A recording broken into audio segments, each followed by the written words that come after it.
Pemirsa, malam ini saya akan kedatangan seorang tokoh penting yang sangat ramai menjadi pembicaraan dan hebatnya tamu saya malam ini bahwa dia ini serba tahu, segala macam ilmu dia tahu.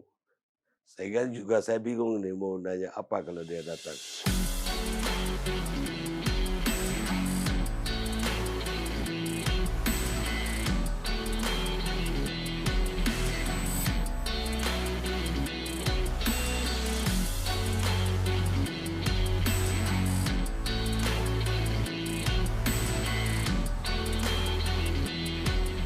Bosman, silakan Mas Nardigo.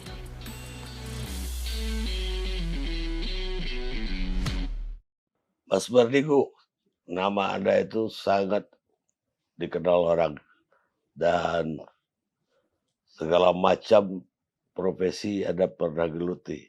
Sehingga dan pemikiran Anda yang paling kontroversial. Sehingga itu jadi pembicaraan umum gitu lah. Nah, saya ingin lebih dalam dengan Anda walaupun baru kali ini saya wawancara.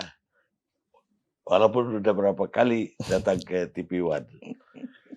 Ada yang ingin saya tahu, ini Anda itu katanya seorang pengusaha dan punya 32 perusahaan.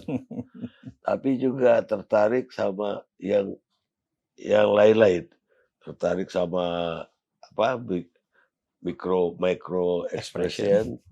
Tertarik juga sekarang mau bikin uang digital. Ini kan lompat-lompat ini. Lah, mungkin saya akan mulai yang paling hangat sekarang ini kan COVID-19 ya, virus corona. Itu Mas Mardigu itu katanya mempercayai bahwa ini konspirasi. Dan ini dibikin justru sebagai senjata biologi. Dan katanya Mas Mardigu bilang bahwa ini ya bikin Cina. Gimana Mas Mardigu sampai ke pemikiran itu? Sementara pakar-pakar sendiri masih bingung. Ini alamiah atau ini dibikin? Ya. Saya juga pertanyakan ke setiap LC tentang COVID-19. Bagaimana Mas Mardigu berkesimpulan bahwa ini dibikin untuk semacam senjata biologi? Oke, Bang Karni, terima kasih sudah diundang. Tapi yang kita harus menjelaskan banyak sekali cerita mulai dari pengusaha, rupiah, digital money, ada teroris nanti. Terus karena sejak 2009 sampai 2013 kita ketemunya di TV One adalah urusan teroris gitu ya. Waktu itu dan hampir setiap breaking news tentang teroris kita ada di sana gitu. Tugas kita tuh selesai lah ketika kita pindah di departemen tertentu. Jadi saya waktu di 2014 kita dipanggil oleh Kementerian Pertahanan sebagai penasehat di bidang ekonomi. Ya akhirnya di situ kita tidak boleh nongol lagi karena sisinya berbeda. Kita sebagai bagian dari DIA ya, mungkin Defense Intelligence Agency yang dimana di seluruh dunia ada tapi di Indonesia tidak ada. Kita waktu itu membuat BIP, Badan Intelijen Pertahanan, tapi belum jalan. Mudah-mudahan di bawah Pak Prabowo hal ini jadi. Kita banyak membantu terutama intelijen ekonomi. Karena itu adalah sejarah panjang dari tahun 91. Sisi lain dari saya sebagai pengusaha kecil lah, bukan pengusaha besar. 32 perusahaan. Itu ada yang bleeding, ada yang positif, ada yang negatif dan lain sebagainya. Sebagian besar adalah di bidang oil and gas, dan ketika 2014 pejabat negara waktu itu. Oil dan gas ini produsen atau enggak, kita importer? namanya midstream. Jadi midstream itu kalau di ujungnya adalah hulunya yang menggali, kemudian yang memakai misalnya PLN, nah kita mendistribusikan gitu ya. Itu jadi kita midstream gas pipe oil and gas gitu ya. Nah, terus ada pertanyaan mengenai konspirasi COVID gitu ya. Jadi saya tadinya tidak melihat ini sebagai konspirasi atau pandemik biasa dan lain sebagainya. Sampai data-data dapat dari teman-teman di negeri seberang, para shadow lah kita sebut, kan kami masih sering kontak. Mereka merasa di bulan November 2019 itu adalah ada sebuah gerakan yang katanya di China, di Tiongkok, terduga virus, kemudian sampai dilakukan lockdown di Wuhan dan lain sebagainya. Nah, kita melihat bahwa virus alami itu yang dari kelelawar memang ada, tetapi beberapa teman-teman yang virologi di dunia perang. Jadi perang itu kan ada military warfare, ada biological warfare. Nah, teman-teman dari sisi yang sini mereka merasa ini ada enhance, ada pengayaan. Ada pengayaan. Karena apakah ini mutan, apakah kayak pengayaannya karena dibuat gitu ya. Karena hanya 3 laboratorium di dunia ini yang bisa melakukan pengayaan terhadap virus. 1 di Amerika, 1 di Israel, 1 di Tiongkok, di Wuhan. Jadi mulai kita bilang, ini apa maksudnya? Apakah ini country atau nation yang bergerak untuk kepentingan? Tapi dugaan kita malah bukan, malah kita merasa bahwa globalis cabal, sekelompok orang yang memang mengendalikan dunia bukan dalam struktur negara, seperti sebuah keluarga di Basel, Switzerland, seperti keluarga di Afrika Selatan yang namanya misalnya Oppenheimer dan lain sebagainya. Itu kan keluarga-keluarga yang sudah kontrol berlian 150 tahun, kontrol dolar selama sekian tahun. Dan mereka makin ke sini itu adalah mereka ingin bermain gitu kan. Jadi kami menduga bahwa ini mainannya globalis nih gitu. Karena globalis farmasi adalah di masa Obama dulu ada selama 8 tahun kan Obama Cares itu sangat darlingnya adalah farmasi ya. Nah, di masanya Trump ditebas semua. Oh ya.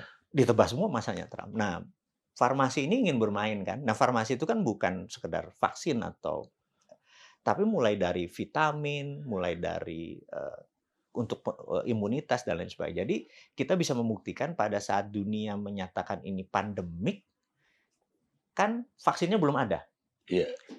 Semua orang dikasih vitamin dan lain sebagainya. Pernah nggak kita kekurangan vitamin C, vitamin D, dan seluruh multivitamin? Nggak ada, karena mereka sudah ready. Ini saya bilang, ya memang ada 100 industri yang diuntungkan selama masa pandemik, dan mereka ready sebelum itu. Itu yang saya bilang, ini konspirasi, gitu. Karena konspirasi itu di dunia intelijen selalu bilang, who's benefiting? Siapa yang diuntungkan, dia main. Gitu. Ya kalau begitu, lebih kayak Amerika dan negara-negara barat dong yang bermain. Kalau kita lihat, betul. Karena seluruh produsennya adalah mereka, lebih mereka. Jadi bukan di Cina kan? Bukan di Cina. Itu yang kita bilang bahwa kita bukan menuduh Cina, bukan menuduh Amerika. Kita lebih menuduh globalis, lebih menuduh ini adalah trading transaksional dari farmasi. Tapi di sisi Amerika di November ini dipakai tool. Ini makanya kita bilang bahwa pandemik di Amerika untuk mukul Trump. Jadi COVID jadi political tool. By proses saja itu. Nggak bisa. Kalau lihat di Amerika mungkin diasasin, alias ini dipakai semua orang ini supaya ketular, supaya ditarget gitu kan.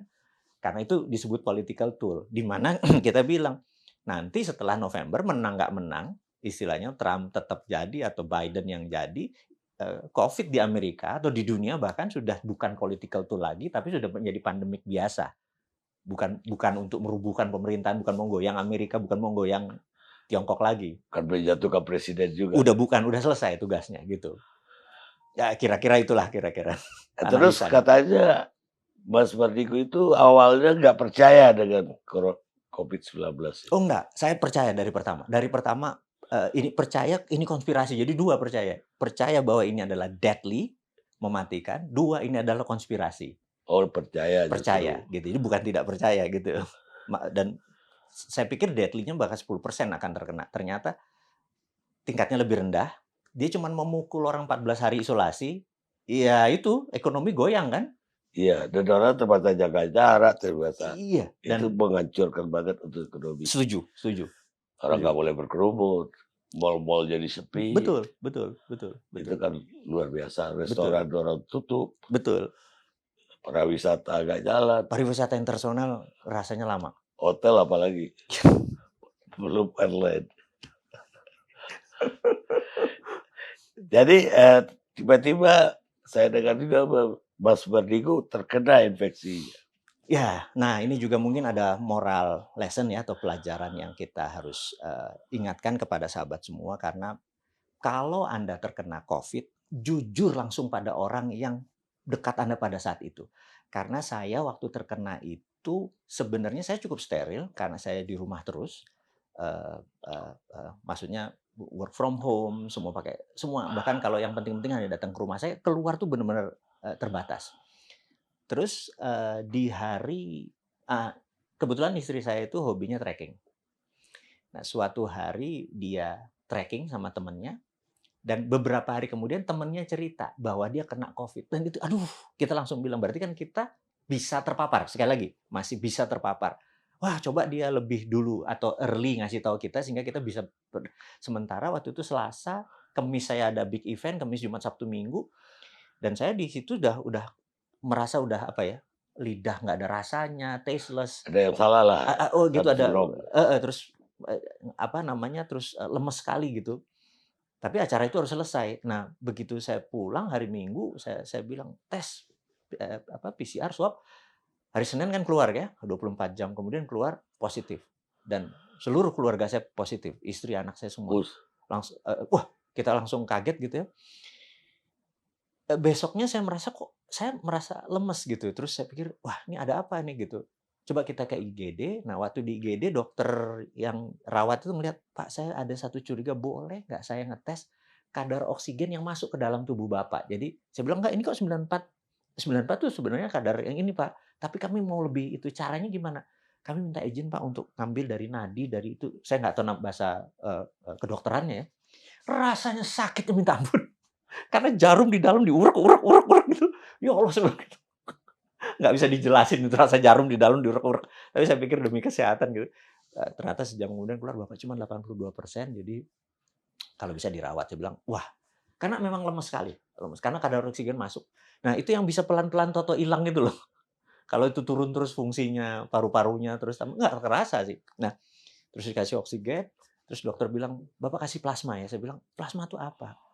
Ini versi sederhananya. Jadi orang yang sudah sembuh dari COVID yang kurang dari 6 bulan, plasma darahnya dia itu akan dikasih ke Bapak agar bisa ngajari cepat. Kalau di sini lagi baca ABCD, ini bisa nulis, baca tulis langsung diajari supaya dia cepat, oh COVID tuh diginian, antibodinya cepat tumbuh dan lain sebagainya. Saya bilang, saya siap, tapi ini nggak mudah, Pak. Kenapa? Karena orang habis sembuh COVID itu jarang mau nyumbang plasma, jadi agak lama ngantrinya. Mudah-mudahan Bapak ada jodoh. Saya pikir, ya udahlah, saya berprasangka baik. Hari ketiga baru dapat, dan ternyata hari ketiga tuh saya nggak tumbuh. Maksudnya ya dengan Covifor, obat-obat itu hampir-hampir nggak ada pertumbuhan. Begitu dikasih apa namanya plasma Plasma. 1 hari dengan infus yang beda gitu ya, masuk plasma, itu langsung dites PCR lagi, itunya langsung lompat.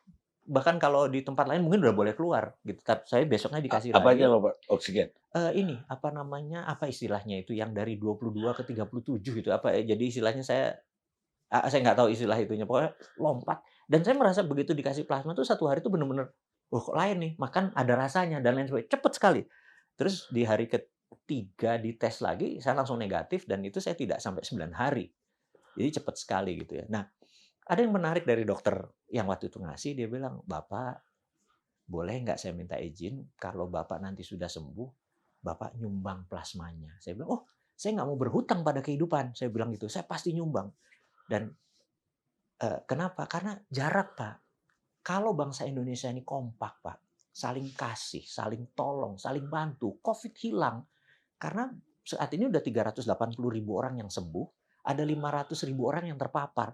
Kalau 50.000 aja memberikan plasmanya, selesai ini, gitu.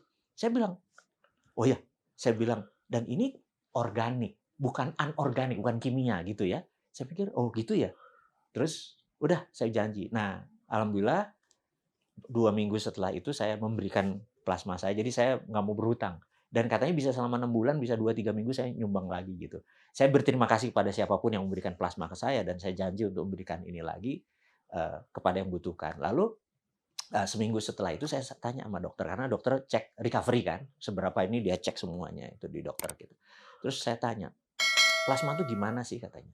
Nah, nanti mungkin rumah sakitnya, yang itu saya nggak bisa sebut rumah sakitnya, saya juga tidak bisa sebut dokternya, kami akan membuat jurnal pengalaman kami mengelola pasien yang pakai plasma.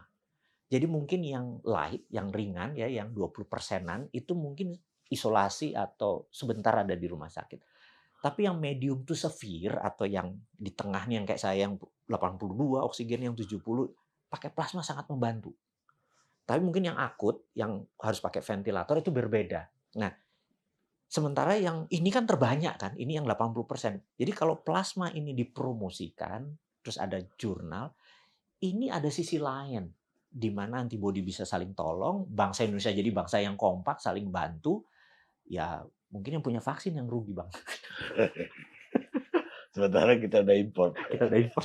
Maaf sekali ternyata bisa sembuh dengan cara itu alternatif aja. Saya pikir ini masih harus terus dipromot. Sekali lagi, mungkin tidak semuanya perlu plasma gitu ya.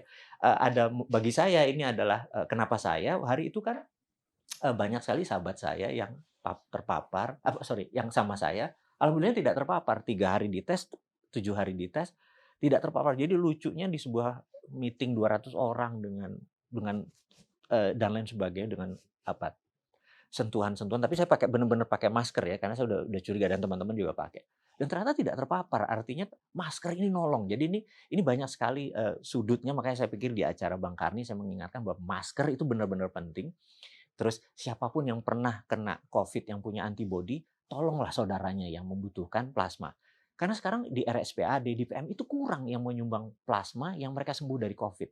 Akan lebih perfect kalau plasma bisa menjadi promote supaya kita tidak bergantung pada vaksin, tidak bergantung pada impor, tidak bergantung pada produk-produk yang kita nggak bisa buat gitu. Nah, saya berharap karena cash flow kita kalau hampir berapa untuk penanganan COVID untuk ini hampir 700 triliun. Iya. Iya, kalau itu buat NKRI semua kan harusnya lebih nggak cash out, nggak uangnya nggak keluar kan, nggak flight capital untuk beli vaksin dan lain sebagainya. Coba didudukin lagi mungkin dengan ke depan menurut saya nomor satu yang saya minta bencana COVID cabut deh, yang kan saat ini secara nasional mungkin 2-3 bulan lagi cabut deh, kayaknya kita udah selesai tuh. Optimis banget. Optimis sekali gitu. Baik, dulu itu Mas Wadigu kan dari Jawa Timur. Ya. Tepatnya di Malang dan Pasuruan. Oh, Malang Pasuruan. Sekolahnya di mana? Sekolah sebagian saya ada di Palembang, ada di Balikpapan, ada di Jakarta, dan sewaktu kuliah kebetulan dibayarin oleh sebuah institusi, kita ke luar negeri ke Amerika sampai tahun 91, dari 85 91. 6 tahun saya di negeri Paman Sam. Jadi cukup mengenal sekali konstitusi sana, karena hampir 6 bulan saya di Langley di Virginia, di markasnya CIA. Dan itu cerita panjang lagi, saya bilang itu nggak harus diceritakan di sini. Lah, jurusannya dulu apa? Dulu waktu S1-nya adalah Applied Psychology, jadi Applied Psychology in Business, jadi aplikasi psikologi untuk bisnis. Kemudian terakhir adalah Master Criminal Mind and Forensic Investigators gitu. Terus kita mengambil sebuah, bukan disertasi ya, bukan S3 gitu, kayak adalah state sponsor terrorism. Jadi saya punya karya itunya adalah terorisme 4.0 yang namanya state sponsor terrorism. State sponsor terrorism adalah sebuah tindakan terorisme yang dilakukan oleh sebuah negara. Jadi misalnya Libya diklaim sebagai negara pensupport teroris, Iran dianggap negara yang mensupport teroris. Jadi atau ada sebuah cerita misalnya di tahun 89 ada Laurent Kabila. Laurent Kabila adalah seorang rebel, seorang pemberontak. Dia ingin memerdekakan dirinya, kemudian deal sama sebuah negara di utara Amerika. Terus negara ini support Laurent Kabila. Nah, negara ini bisa dikatakan state sponsor karena begitu merdeka negara itu, kobaltnya diambil negara ini. Ya, saya nggak etis untuk menyebut negara tersebut, dan Laurent Kabila menjadi presiden tahun 1991 sebagai Republik Demokrat Kongo, presiden pertama, dan kobaltnya diambil gitu ya. Nah, itu state sponsor terorisme sebenarnya gitu. Nah, hal-hal seperti itu di zaman Pak Harto, Pak Beni almarhum, ya waktu kita pulang ya diomelin karena yang melakukan state sponsor adalah ya mereka itu gitu kan. Terorisme versinya itu karena menekan dan represi dan lain sebagainya gitu ya. Jadi cerita panjang urusan cerita itu. Ya sekolahnya itu sendiri udah zigzag saya lihat. Sekolahnya sudah zigzag, setuju. Jadi ilmunya juga dipraktekkan, profesinya jadi zigzag juga. Jadi zigzag. Jadi pengusaha memperhatikan ekspresi juga. Ya, karena waktu kita ngambil, ini menarik Bang Kari, waktu kita mengambil salah satu sekolah kita, jadi kita mempelajari namanya micro expression. Jadi micro expression itu kita misalnya datang ke state penitentiary atau penjara kelas kakap. Jadi di Amerika ada tiga tipe penjara. Jadi yang sosial, yang masalah ribut satu ya hukumannya cuma nyapu jalan gitu ya. Itu nggak pakai pagar itu. Terus ada yang biasa, terus yang kakap nih, yang state penitentiary. Jadi bukan negara bagian. Ini sudah federal. Nah, state penitentiary itu sangar gitu ya. Kita interview orang Bang 1, 2 gitu. Begitu interview orang ke 100 nih, pedofil nih. Oh ini pemerkosa nih gitu. Karena udah kebayang kan kita 100 orang. Nah, kita disuruh ke pasar misalnya, pasar basah gitu ya. Kita interview 1, 2, orang ke 200, nah ini baru rugi nih orang. Nah ini orang selalu untung nih, orang baru dagang. Ini kan kita terasa ya. Nah, micro expression itu menarik sekali karena wajah manusia ini kalau major muscle misalnya otot bicep, tricep segala macam itu kan major muscle atau otot besar.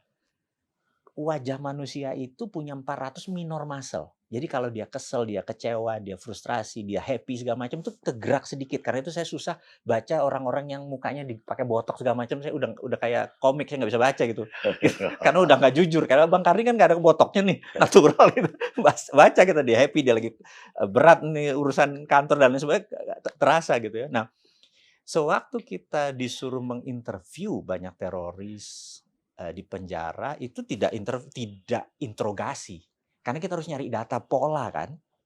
Nah, di situ 400 lebih saya bilang, oh gini polanya, gini polanya, gini polanya gitu kan. Itu kayak ngobrol biasa. Cuman kita nangkep wajahnya. Jadi bukan apa yang kita tanya. Kalau wartawan kan namanya informational based data. Jadi abang nyari informasional. Tapi kami orang-orang yang berbasis micro expression, yang wajah yang kita lihat ada emotional based data yang kita tanya emosinya. Sayang bapak, sayang ibu.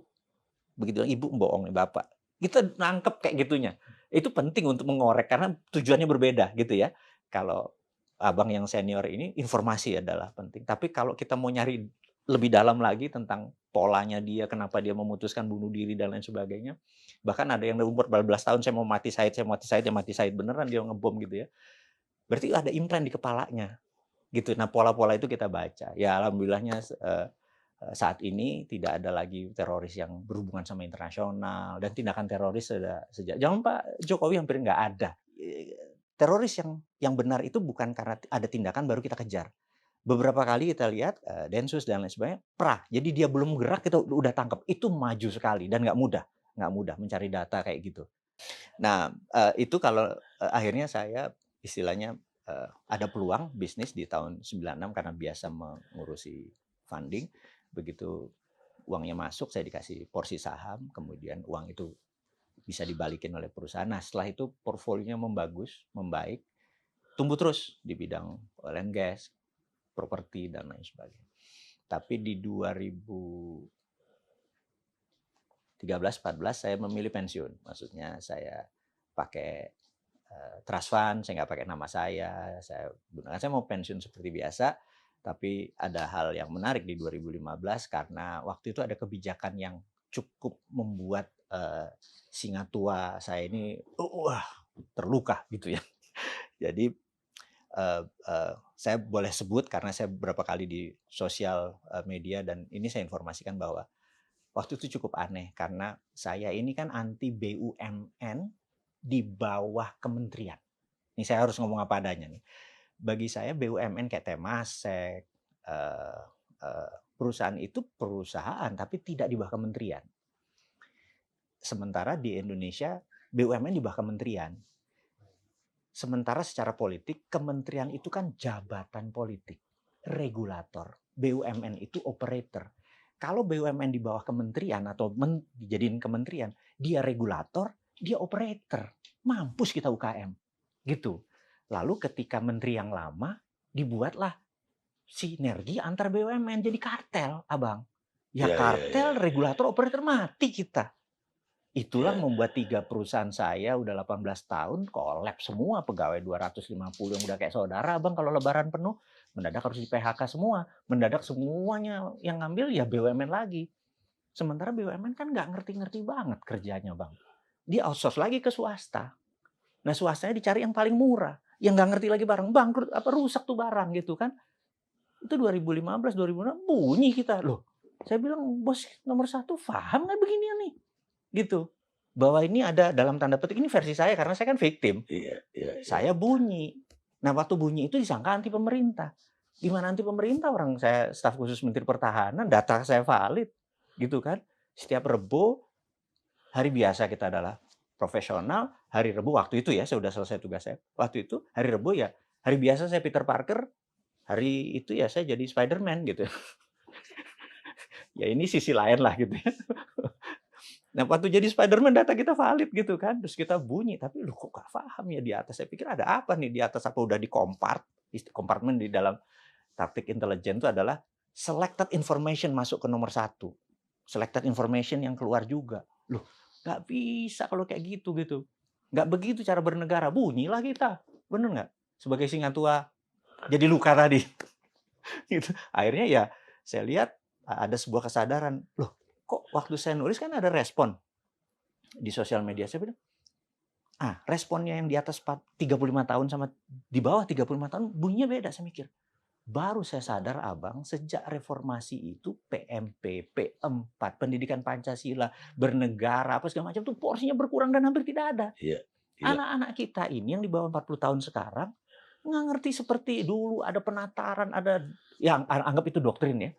Tapi bernegara atau nasionalisme atau patriotisme ini mendadak hilang. Mereka cuma hafal doang. Sejarah aja nggak ngerti bahwa Ganyang Malaysia adalah Lee Kuan Yew. Waktu itu ada masalah Melayu sama Chinese di sana. Terus dia bilang, gue mau keluar dari Konfederasi Malaysia. Gimana caranya? Lapor ke Pak Karno. Pak Karno bilang, oke, Ganyang Malaysia itu adalah ambil Singapura. Tahun 65 merdeka masuklah Pak Putut, masuklah Pak Ali Murtopo sebagai operation untuk ngambil ini. Itu kan dulu ada pelajarannya, sekarang oh gitu ya Pak. Kemana pelajaran? Oh saya pikir gini, apalagi pejabat sekarang Abang. Zaman Pak Harto, kita bukan bilang ke Pak Hartonya, karena Pak Harto cukup panjang. Itu seseorang dipanggil Lemhanas, kalimatnya ada, calon menteri dia, bener nggak? Abang pasti ingat kan? Padahal dari 100 orang dipanggil belum tentu dia jadi menteri. Nah sekarang menteri, banyak yang tidak ikut Lemhanas. Nggak ngerti bela negara. Kebijakannya kadang-kadang bikin ngelus dada, tapi dada sendiri ya. Kalau dada orang kan nggak boleh Bang. Bisa dibayangkan misalnya ya, 3. Ini kita buka-bukaan aja deh di sini supaya mudah-mudahan ditonton sama semua pejabat. Bisa dibayangkan, ini kita ambil pejabat terasnya aja. Mereka membangun jalan dari Lampung sampai Aceh Bang. 2.800, angkat topi kita Bang. Kan itu ada PU di situ, ada BUMN di situ, ada perhubungan, benar nggak? Waktu kita tanya,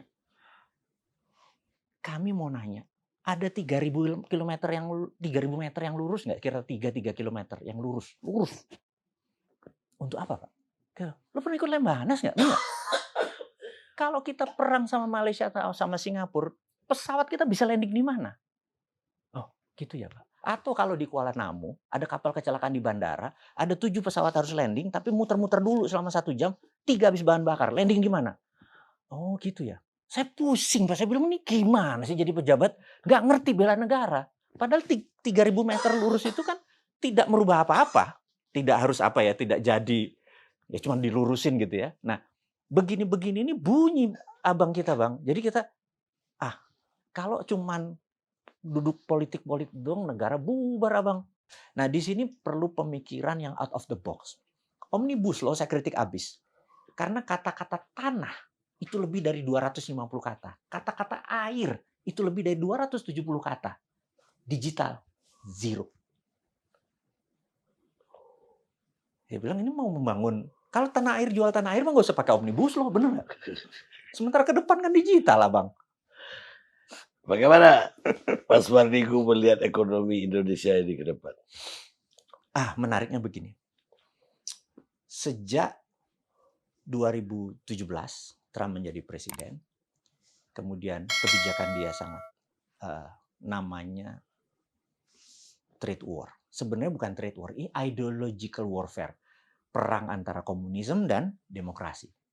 Nah, kan ini dua platform berbeda nih bernegaranya. Jadi trade war itu tool, salah satu perang ideologi sih sebenarnya gitu ya. Karena seperti Pompeo kemarin datang, komunis dia ngomongnya di Ansor, GP Ansor, ngomong di anaknya NU gitu ya. Karena dia nggak percaya NU, jangan-jangan. Itu saya mencoba menganalisa itu. Ini bisa ngawal anti PKI, bukan PKI maaf, komunis beredar nih dia nih, itu contoh. Karena memang ideological war. Nah, pada saat 2017 itu perangnya sudah soft war, bukan hard war, bukan military war lagi. Saya waktu itu mungkin saya satu-satunya orang di Indonesia bilang bahwa ekonomi Indonesia itu dikelola saat ini berdasarkan ekonomi negara dalam keadaan normal. Harusnya dikelola dalam economic at war. Gitu. Saya sampai kasih ini terbitan tahun bagus nih buku ekonomi. Nah, economic at war itu berbeda mengelola dengan kondisi biasa. Jadi ada kondisi normal, kondisi krisis, kondisi resesi. Tapi economic at war itu berbeda. Karena economic at war biasanya terjadi deglobalisasi. Jadi globalisasi adalah supply chain-nya nyambung. Tapi pada economic at war semua negara for themselves. Nah, kita ini masih bekerja sama-sama ini, masih keluar terus. Saya bilang enggak. Ini deglobalisasi, decoupling ini putus. Jadi dalam negeri kekuatannya. Nah, saya lihat ini masih foreign direct investment lah, versi saya ya. Terus utang lah, semua tuh masih keadaan normal. Saya bilang, ambil momen sekarang ini untuk economic at war gitu ya. Nah, Biden menang, apakah perang sama Cina akan berakhir? Tidak. Trump menang lagi misalnya yang dilantik. Apakah ya terus berlanjut? Karena ternyata menguntungkan dari sisi Amerika. Berperang dagang dengan China.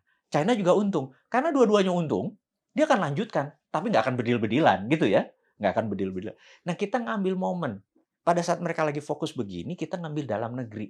Karena itu saya sangat mempromosikan printing money. Gitu.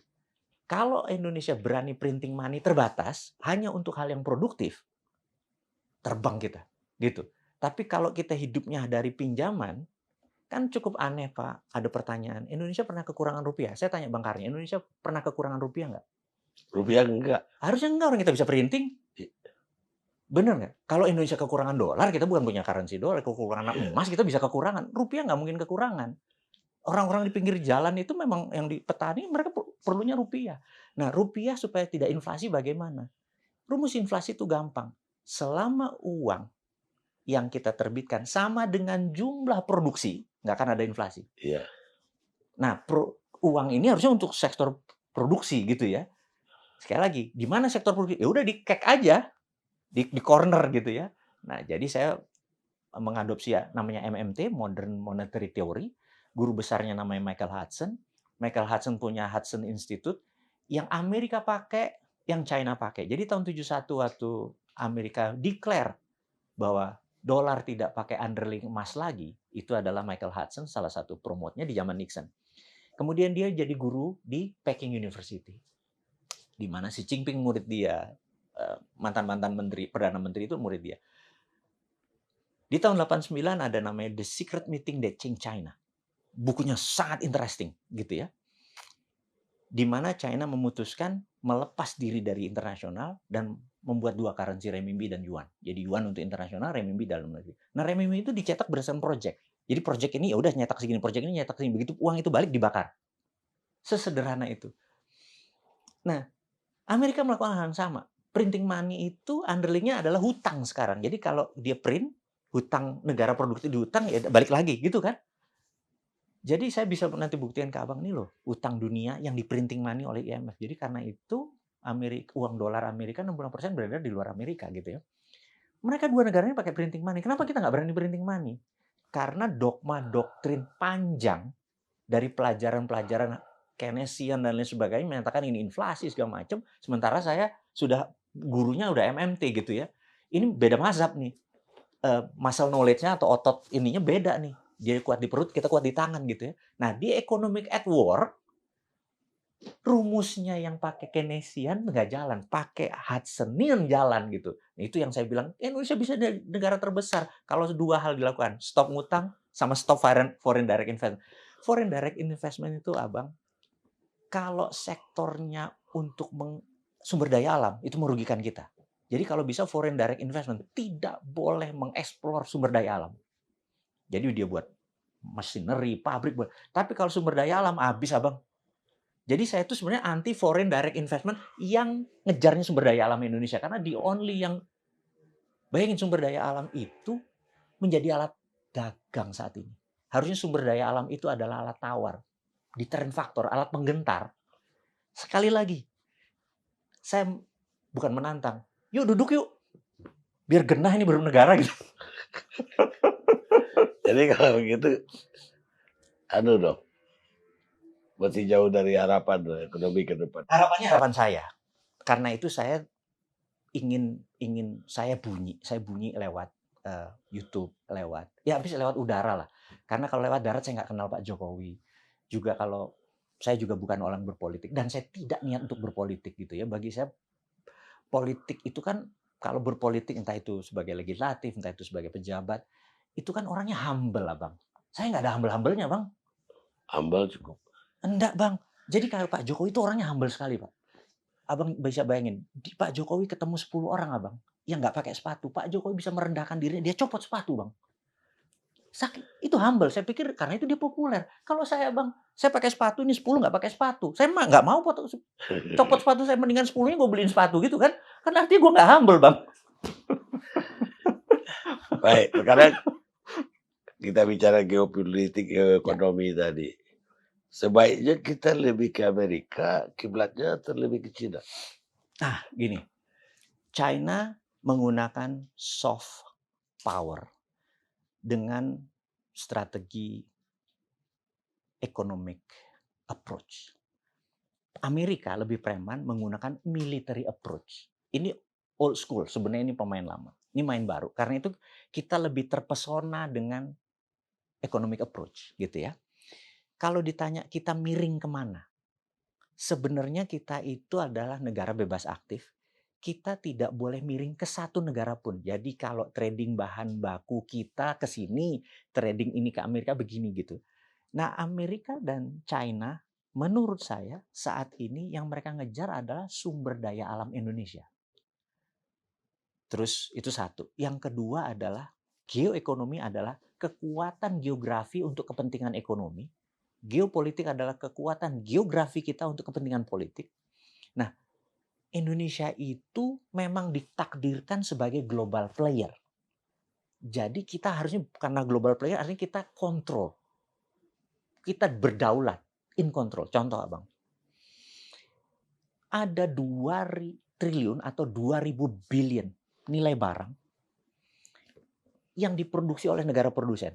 China negara produsen, Jepang negara produsen, Korea Selatan negara produsen, Taiwan negara produsen, semua ada di utara Indonesia. 20%-nya pergi ke Northern America. 80% ke Eropa, ke Asia Barat, ke Afrika. Semua lewat Indonesia. Pertanyaan saya, kita menguasai negara satu-satunya yang punya laut di tengah dan punya selat major strait namanya. Selat Makassar dan Selat Lombok. Itu major strait karena dari Australia kalau kirim ke sana. Selat Malaka, Selat Sunda karena Amerika kalau itu nggak mau lewat ketemu Cina, armada ketujuhnya lewat Selat Sunda. Apakah kita dapat sesuatu? Kita harusnya seperti Majapahit. Choke pointnya Selat Malaka dipageri lewat bayar. Bayar asuransi lah. Anggap $1 per ton, apalah terserah namanya asuransi. Karena taiknya dibuang di kita, sampah dibuang kita ngurus. Kita nggak dapat benefit. Lalu Amerika sama Cina bilang, lu pajakin gua. Enggak. 20% kita kasih Amerika, 20% kita kasih Tiongkok. Kita 60. Asuransinya pakai perusahaan ini. Itu kalau kita hitung dari barang yang lewat. APBN kita mah nggak perlu ngutang.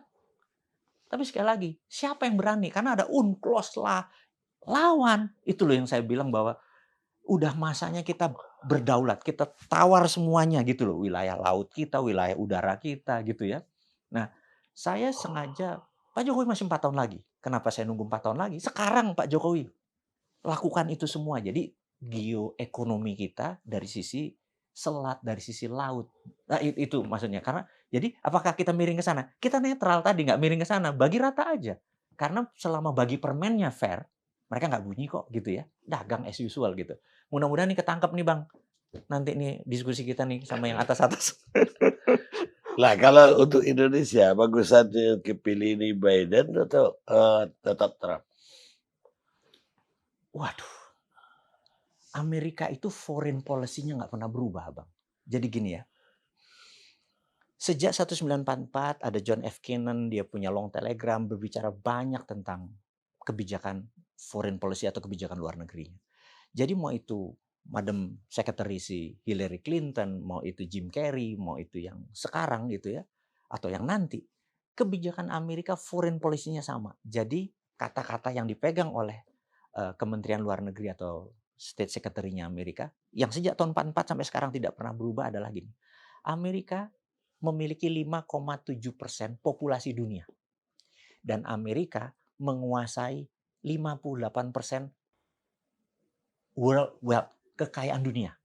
We want to keep it that way forever. Mereka ingin memegang itu forever. Nah, foreign policy nggak pernah berubah. Jadi mereka kalau perlu lebih gede lagi kepemilikannya. Nah, jadi selama mereka bisa menjadi terkaya, Bang, ya. Jadi kita kalau mau Biden kayak mau Trump kayak deal-nya adalah mereka lebih kaya dari kita deal-nya. Nah, ini yang kita harus ke depan, kebijakan bernegara keluar itu benar-benar harus kita, mungkin Pak Marty Mattargawa kita panggil lagi gitu ya, yang senior-senior ini, karena dia powerful sekali di dalam ke depan. Kita harus kompak lagi gitu. Nah, sekali lagi, jadi Biden atau Trump sama, kita tidak diuntungkan, kita jadi budak juga gitu. Agak ekstrim nih kata-katanya nih. Tapi ya kalau kata lihat kemarin, kalau Mas Mardigu pernah kena COVID-19, tiba-tiba Trump mengumumkan kena COVID. Tapi 2 hari kemudian udah sembuh, lebih cepat dari Mas Mardigu. Saya menulis banyak itu di tulisan dan di video. Jadi memang beberapa kali ada tindakan akan assassination terhadap dia, tapi Trump bukan menggunakan secret service, dia menambah lagi Navy SEAL 6 namanya. Dan Navy SEAL 6 2 kali mengintercept ada kapal selam yang akan menembakkan Air Force One. Mereka mengingatkan bahwa kalau Anda banyak muncul di publik, ini bukan secret service, jadi si Navy SEAL 6 yang menyatakan kami nggak bisa nih, kami harus meminta waktu sebentar. Nah, the best waktu itu adalah dia disuntik COVID kan, emang dia jadi kena COVID, tapi sebenarnya Ya jinak. jinak. Dan waktu dikasih dan semuanya jadi positif, semuanya benar, tapi untuk menyelesaikan habis itu dia bisa keluar lagi. Jadi ini adalah kita tahu bahwa Amerika itu mengurusi presiden sangat VVIP gitu ya. Bahkan mungkin ada decoy-nya dia. Jadi kalau ini ada 2 nanti Trump, saya juga nggak segitu detail gitu ya. Tapi saya tahu bahwa kita harus belajar dari ring 1 dari apa tadi, dan pas Wampres dan pas itu harus naik nih levelnya, bukan sekedar menjaga ring 1 tapi menjaga hal-hal yang di luar itu gitu. Banyak sekali lesson learn-nya ya, pelajaran-pelajaran yang saya ingatkan dari negara besar, karena apa? Kita akan lebih besar dari mereka, kita harus belajar mereka ngapain gitu. Gitu. Dan Xi Jinping menarik, Anda boleh cek Bang Karni. Ada 2 kalau Xi Jinping ke Indonesia, ada decoy-nya. Saya waktu itu di Bali. Damn, saya bilang hebat sekali nih negara.